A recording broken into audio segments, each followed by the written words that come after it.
Marami ang nagtatanong, bakit nga ba sa tuktok ng bundok itinayo ang barkong ito? Sa unang tingin mapapaisip ka, bakit sila nagtayo ng isang napakalaking barko sa ibabaw ng bundok? Isa ba itong bahay na pwedeng terhan o isang sagradong lugar na may malalim na kahulugan? Kaya ang tanong ng marami, ano nga ba ang tunay na dahilan? May mga nagsasabing simbolo lamang ito ng pananampalataya. May iba namang naniniwalang may mas malalim pa itong mensahe na gustong ipaalala sa bawat taong bumibisita rito. Sa aming patuloy na paglalakbay, pupuntahan natin ang isa sa mga pinag-uusapang malaking barko sa tuktok ng bundok at aalamin natin bakit ito itinayo, ano nga ba ang makikita sa loob ng barkong ito, at mayroon nga bang aral na mas mahalaga kaysa sa mismo laki ng itsura ng barko na kitang-kita sa karagatan at sa kabundukan.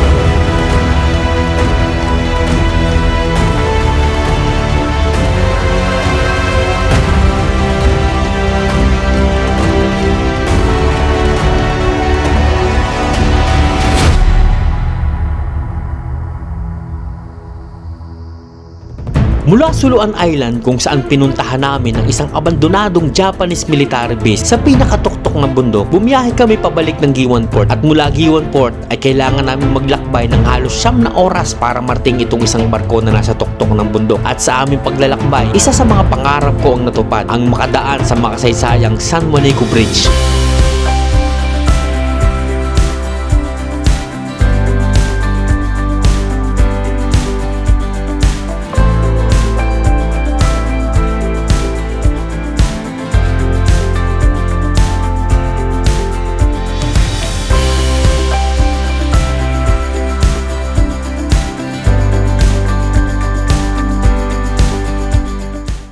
Sa wakas mga ponyo, pagkatapos ng 9 na oras na biyahe ay narating din natin itong Noah's Ark na makikita dito sa may Southern Leyte, dito sa Maasin City. So kung makikita nyo, dito sa baba, kailangan pa nating umakyat ng hagdanan pataas dito sa may Noah's Ark. So medyo mataas pa. Kapansin-pansin na natin dito sa baba pa lang yung mga dragon fruit na nakatanim sa paligid ng Noah's Ark. So bago tayo umakyat, kailangan nating mag-logbook dito at may entrance siya na 50 pesos para sa mga gustong pumasok at umakyat sa taas. So tara, mag-logbook muna tayo. Hindi mahirap at komplikado ang pagpasok dito sa Noah's Ark. Kailangan lang ilagay ang pangalan sa logbook nila at magbayad ng entrance fee na 50 pesos. So okay na mga ponyo, akyat na tayo at para makita na natin kung ano nga bang tsura at kung gaano nga ba kaganda itong Noah's Ark ng Southern Leyte dito sa Maasin City. Let's go! Bago namin marating ang pinakatuktok ng bundok kung saan makikita ang isang malaking barko, ay kailangan muna naming ihakbang ang aming mga paa sa 100 steps na hagdan paakyat sa bundok. At dito ay makikita natin ang bunga ng mga dragon fruit na nakatanim sa gilid ng hagdanan. Ayan oh,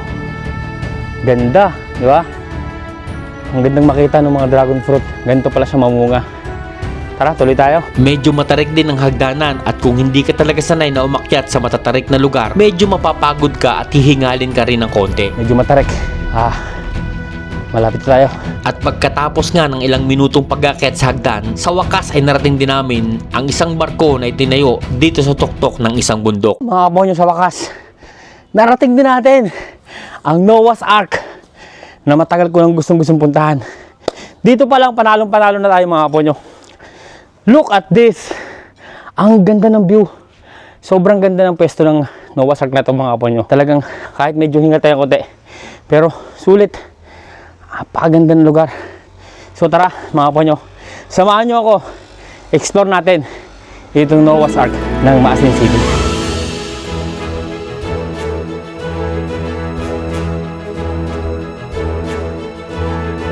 So umpisahan natin dito mga ponyo sa pinakababa at paligid ng Noah's Ark. So dito, may isang pintuan dito. Dito na lang kung ano, sarado. So may isang lamesa dito para kung sakali gusto nyo makita yung view habang nakaupo kayo dito. Napakaganda tingnan. Napakalamig ng hangin dito mga ponyo. Ganda. So para makapunta tayo sa kabila, kailangan nating tumawid dito sa hagdanan pataas. Tara, ikutin muna natin yung paligid sa baba mga ponyo bago tayo pumunta sa taas. Wow! Dito yung pinaka best spot. Ayan, kitang-kita para natin yung kapaligiran dito sa may tuktok ng Noah's Ark. At dito makita natin, ayan oh, yung karagatan naman, tanaw na dito sa may kabilang side. Tara, baba tayo. Pasensya na kayo, medyo hinihingal ako ha. Hiningal tayo sa pag-akyat. Sarap ng hangin. Oh, ganda ng view dito mga kaponyo. Tingnan nyo mabuti oh, sarap ng hangin. Ito sa kabilang side ng Noah's Ark mga kaponyo, makikita naman natin dito yung karagatan. Kung dito sa kabila, kita natin yung mga kabundukan. Dito naman sa may kabila, kita natin yung karagatan. Tara, Wow! Tingnan mo naman kung gaano kaganda to. I'm so amazed. OMG, para akong nasa Bohol. Tingnan nyo. Ang ganda ng bundok. Sobrang sulit naman. Karagatan plus kabundukan. Sulit na sulit mga kaponyo. Sa tanawin pa lang, busog na yung mga mata natin. Kung sa Bohol na nakita natin, Chocolate Hills, puro kabundukan. Dito, hati. May karagatan sa kabilang side. At dito, mistulang nasa Chocolate Hills tayo. Ganda. Tara, akit tayo sa kabilang side. Ang ganda ng lugar mga kaponyo. Wow. So dito may bintana. So nilagyan nila ng screen para hindi pasukan ng mga insekto. Ikutin lang muna natin yung baba. O dito sa kabilang side naman. Tanaw naman natin yung kabilang side ng kabundukan. Papalibutin talaga siya ng kabundukan. Itong Noah's Ark. Napakaganda ng pagkakapwesto ng lugar na to. At napakaganda ng idea na ginawa ng may-ari. Tara, pasukin natin yung loob para makita natin.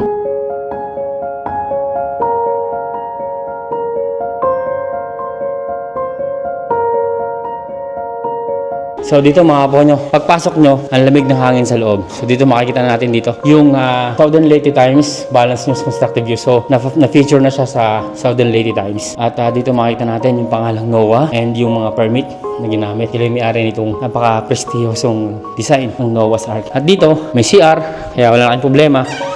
Ito siya yung CR niya. So yung gilid ng CR medyo hawig pa. Medyo pakurba ng parang hugis barko. At hindi ako magtataka kung ang may-ari nito ay isang seaman. So makikita nyo dito, ayan, yung itsura, yung may-ari, tsaka yung anak, sila ay mga seaman. At dito naman, ito, katunayan na talagang nasa barko tayo. So ikutin natin dito. So dito makikita natin yung iba't ibang mga domesticated animals nakalagay dito. At sa kabilang side naman, itong mga mamahaling lamesa. Kung hindi ako nagkakamali mga kaponyo, gawa siya sa Nara yung mga lamesa dito. Napakaganda. May napansin pa tayo mga kaponyo. Yung nasa gilid ng lamesa ay hugis angkla ng barko. At itong isang lamesa naman ay hugis yung pinakamanibela ng barko. Napakaganda. Talagang lahat ng design ay hango sa hilig nila sa barko. At dito kung mapapansin nyo mga kaponyo, itong pinakasandalan, ganun din. Ayan. Mayroon ding disenyo na pang barko. At ito ang nagustuhan ko dito mga kaponyo. Navigation map. Makikita natin dito. Ayan o, nakalagay lahat. So kung uupo kayo dito, makikita natin yung mga mapa. Nakalagay dito, provinces devastated by Super Typhoon Yolanda. So nakalagay dito yung lugar kung saan, alin yung lugar na tinamaan ng Yolanda dito sa Leyte. At dito sa kabilang side mga ponyo, mayroong isang maliit na bintana. Ito yung pinaka-view deck ng Noah's Ark. Katulad na kita natin kanina, napakagandang tanawin. So dito sa baba, makikita natin yung Maasin City sa kabilang side. Yun yung pinakabayan ng Maasin. May port sila doon at ito yung kabundukan na makikita natin sa paligid ng Noah's Ark. So tara, akit tayo. So meron pa siyang second floor mga kaponyo. Akitin natin, papakita namin sa inyo. Tara, puntahan naman natin yung pinaka second floor ng Noah's Ark. Wow! Ito, may mga nakalagay dito na mga verse ng Bible. Ayan, 7 powerful Bible verses that declares God's strength. Nakalagay niya 1 to 7. And dito sa kabila, the end of flood, mundang dalunod Genesis chapter 8. So yung kwento nito, nakalagay kung paano nangyari yun sa Noah's Ark. Yung kwento sa Bible, nakalagay dyan. Pwede natin basahin dyan. At sa kabilang side naman dito is yung ating memory verses, the Holy Bible KJV. Pulong sa Diyos. Ayan, nakalagay lahat ng verse. At dito sa kabila, ganun din. Chapter 7, itong isa chapter 8, at yung human wickedness, ang pagkadautan sa katawan. Ayan, nakalagay dyan mahaba.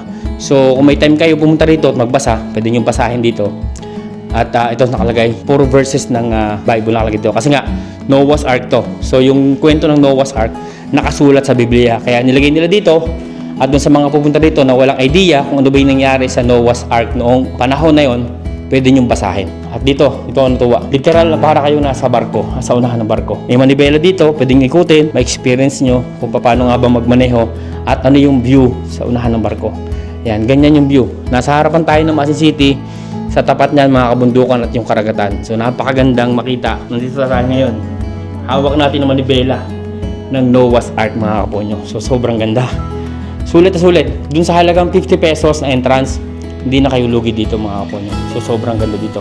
And syempre, sa kabilang sa dito, pinaka-view deck.